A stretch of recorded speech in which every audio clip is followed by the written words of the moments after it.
Today, another example of how custom processing can transform a great-sounding voice into an epic, larger-than-life voiceover. I'm Lenny B, voiceover audio engineer. Let's make your voice sound better. Today, we're looking at a submission from Simon Vereden. I believe that's how you pronounce his last name. He's from Germany. He's using a Rode NT1 into a Focusrite Scarlett 2i4, and he uses Logic Pro, and he usually processes his voice with a de-esser, compression, EQ, and a limiter. I've had a chance to listen to his voice that he processed himself, and it sounds really good. Now, I'm going to give processing his voiceover a shot and see what it sounds like, and I'm going to walk you through how I do it. This actually may be one of the best quality submissions that I've received so far. He has a very good room and wonderful control of his voice. He's really using his chest to get the tone, and he's working the microphone, really doing a great job. He's letting the microphone do the work for him, which I love hearing. Well, let's listen to the unprocessed raw audio file that he sent me, and I'm going to show you what I'm hearing and what I intend to fix or adjust. Attracting the attention of a potential customer to your product is already a big task. But what do you do once you have that attention? Again, a wonderful voice. He really is speaking softly and letting the mic kind of pull the voice out of him. He's not shouting, or he's not really overdoing the volume. You know, you can still get excited with the speech or emphasize something, but you don't have to shout, and you can keep that chest sound coming. I guess it's all about style too, and it depends on the content of the actual script itself. But I love the presentation he has here.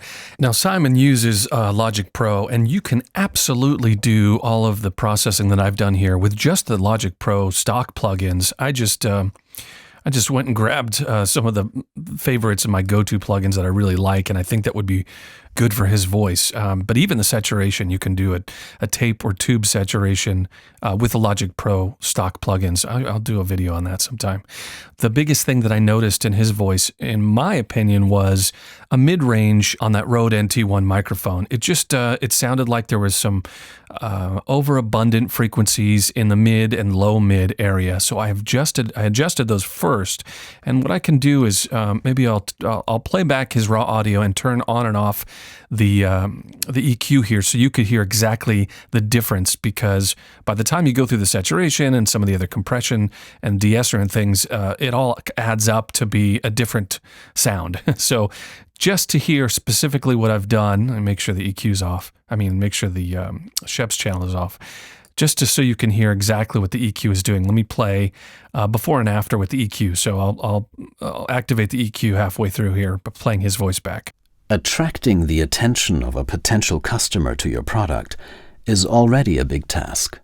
But what do you do once you have that attention?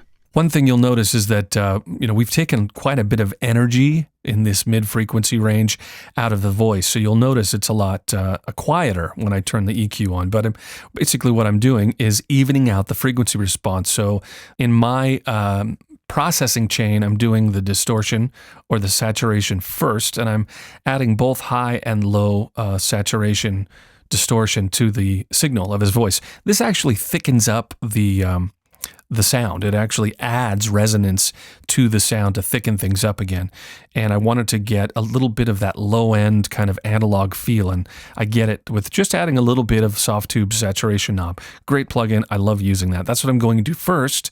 Then I'm going to the Pro Q3, the FabFilter EQ, and doing my modifications. I had initially removed the low end, but I've decided to do it in the Scheps channel, and I'm using it, which this is the plugin that I'm going into third. This is the next stage, and I'm actually cutting out that low material below 50 hertz with the preamp of the Scheps Omni Channel. So I like to only remove the low material once, and I decided to do it here because I was able to dial it in, and really, he's got such a wonderful low resonance, rumble, warm kind of a tone in his voice, and I wanted to really accentuate it here with the EQ.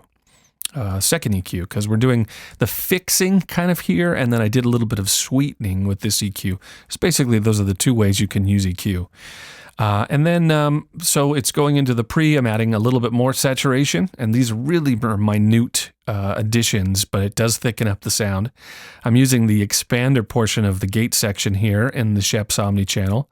Really cleans up the material in between the words. The de-esser's about 5K, 5800 and up. I'm doing some de-essing, taking out some of that sibilance and high end, which we saw on the Spectrum Analyzer in the Pro Q3. Again, doing some sweetening. I'm raising up some of the air. We're dipping the mid frequency around 1000 hertz and also dipping around 560 hertz to remove even more of that kind of boxy sound. And then we're going into an opto compressor, and I've actually got an additional EQ for some more sweetening here. Let me see if I could find out how to open it up. Yeah, we're just removing even more of that mid-range tone, just a couple decibels. Really minute stuff and small changes, but when they're added all together, it sounds pretty good. And these meters on the right side here are the input and output meter before all of the plugins and after all of the plugins, just to make sure that we've got the same level coming in as we have going out. And it may be perceived as a little bit louder, but you'll see the meters are showing us that the volume is pretty similar. So what does the final end product sound like with all the processing that I've done? I'm going to show you, and it's pretty cool. He's got a great voice to begin with, but wow. I should mention that you could send me your voiceover to process like I'm doing here, especially if you need help with your sound. Follow the link in the description. The link's called Submit Your Voice for Processing, oddly enough. And here's what the custom processing that I've created for Simon sounds like. First, we'll listen again with no plugins, and then I'll activate all of them at once so you can hear the difference. Attracting the attention of a potential customer to your product is already a big task. But what do you do once you have that attention? You barely have 30 seconds to turn that attention into interest. How do you reach this point of conversion? What aspects of your product, what features of your company or project generate enthusiasm?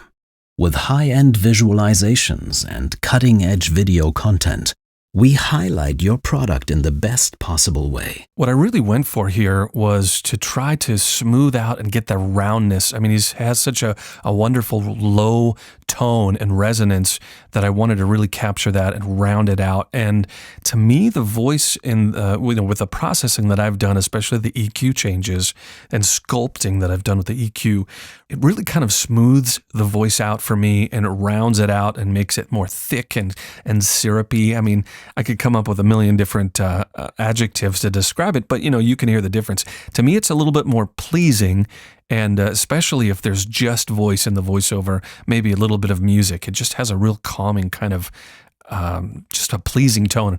And I think that's what he's good at, obviously, when you listen to this, and I wanted to accentuate that. Designing custom channel strips and presets like this is what I do for professional voiceover artists all around the world. Visit my website, lennyb.com, for more information on the custom processing service. Also, I've got free tips and EQ techniques specifically for voiceover on my website, and I've got training courses for sale as well. Subscribe to the channel for more voiceover processing videos like this one, and keep the comments and questions coming. And I'm going to leave you with this. Your voiceover sound should inspire you.